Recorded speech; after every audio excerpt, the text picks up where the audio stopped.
భక్తుడా? నాకు 50 సంవత్సరాలు. 50 సంవత్సరాలు 40 సార్లు నేను తిరుపతి వెళ్ళా. 20 సార్లు గుండు కొట్టించుకున్నా. 15 సార్లు కింద నుంచి నడిచి వెళ్ళా. ప్రతి సంవత్సరం వెళ్తా. చంద్రబాబు నాయుడు ఎన్నిసార్లు గుండు కొట్టించుకున్నాడు అక్కడికి వెళ్ళి? వెంకటేశ్వర స్వామికి ఇష్టమైనది ఏంటి? భక్తులు మహిళలు కూడా వెళ్ళి గుండు చేయించుకుంటారు. మహిళలు కూడా వెళ్ళి గుండు చేయించుకుంటారు. ఈయన ఎన్నిసార్లు చేయించుకున్నాడు? ఈయన వెంకటేశ్వర స్వామి భక్తుడా? రాజకీయాలకు వెంకటేశ్వర స్వామి వాడుకుంటాడు. జగన్మోహన్ రెడ్డి గారిని రాజకీయంగా దెబ్బ కొట్టాలంటే నువ్వు డైరెక్ట్ రా, ఆయన సిద్ధంగా ఉన్నాడు. వెంకటేశ్వర స్వామిని మతాలని కులాలని విచ్ఛిన్నం చేసి ఇది పెద్ద కుట్రగా మేము భావిస్తున్నాము. దీని మీద ఎటువంటి ఎంక్వైరీ అయినా సిద్ధంగా ఉన్నామని చెప్పి జగన్మోహన్ రెడ్డి గారు సుప్రీంకోర్టు న్యాయమూర్తికి, ప్రధాన న్యాయమూర్తికి లేఖ రాశారు. అదేవిధంగా ప్రధానమంత్రికి లెటర్ రాశారు. మీరు ఎటువంటి విచారణ జరిపినా వైఎస్ఆర్ కాంగ్రెస్ పార్టీ మేము సిద్ధంగా ఉన్నామని చెప్తే సిట్ అని చెప్పి, ఈయన సిట్ అంటే కూర్చున్నవాడు, స్టాండ్ అంటే నిల్చున్నవాడు ఒక ఆఫీసర్ వేశాడు. ఏం రాస్తాడు? లోకేష్ దగ్గరికి ఈయన దగ్గర ఏం రాయమంటారు సార్ అని చెప్పి అడిగి రాస్తారా సిట్ రిపోర్టు? మీకు దమ్ముంటే సుప్రీంకోర్టు ప్రధాన న్యాయమూర్తితో విచారణ జరిపించండి, లేకపోతే సిబిఐతో విచారణ జరిపించండి. ఏమీ లేవు. సిట్ అంటే కూర్చునేవాడు. ఈయన కూర్చోమంటే కూర్చునే సిట్ అని ఒక పోలీస్ ఆఫీసర్ మీద విచారణ జరిపిస్తాడంట. ఇంకా పైన చెబుతాడు మక్కలు ఎరకొడతా. ఎవడు మక్కలు ఎరకొడతాడు? కాకినాడ ఎమ్మెల్యే ఒక ఎస్సీ ఒక కాలేజీ ప్రొఫెసర్ ని మక్కలు ఎరకొట్టాడు. నువ్వేం చేసావు? ఎమ్మెల్యే మక్కలు ఎరకొట్టావా? వెస్ట్ గోదావరి జిల్లాలో ఈ రాజ్యాంగాన్ని రచించినటువంటి డాక్టర్ బిఆర్ అంబేద్కర్ గారి పటాన్ని చించి అవతల వారేశాడు.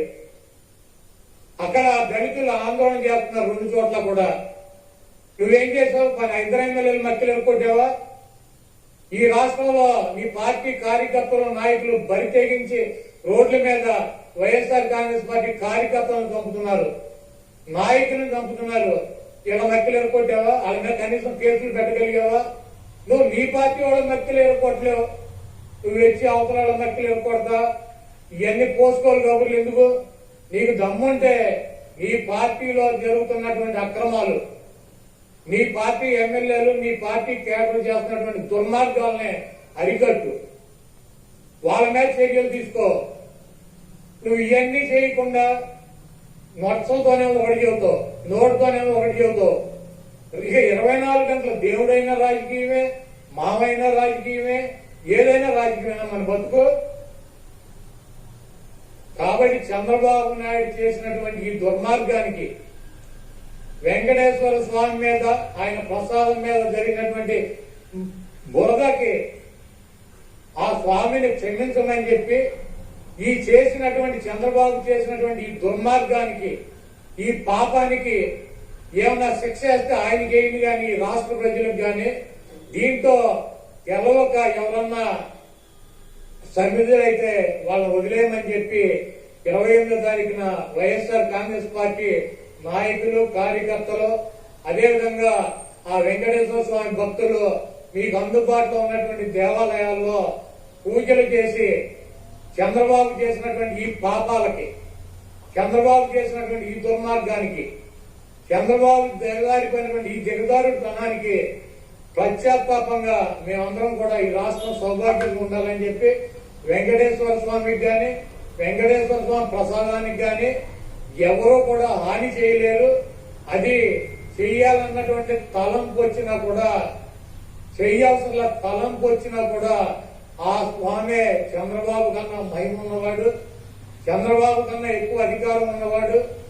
చంద్రబాబు లాంటి 1,00,000 మంది చంద్రబాబులు కూడా వెంకటేశ్వర స్వామి కన్నెత్తి కూడా చూడలేనటువంటి శక్తి సామర్థ్యాలు ఉన్న ఆయన తక్కువ ఈ కార్యక్రమంలో ఆయన పేరు అడ్డం పెట్టుకుని ఎవరైతే ఈ దుర్మార్గానికి పాల్పడ్డారో ఆ దేవుడే, ఆ వెంకటేశ్వర స్వామి ఆ వ్యక్తి మక్కిలను కొట్టి ఒక మూల కూర్చోబెట్టే పరిస్థితి త్వరలోనే మనందరం చూస్తాం.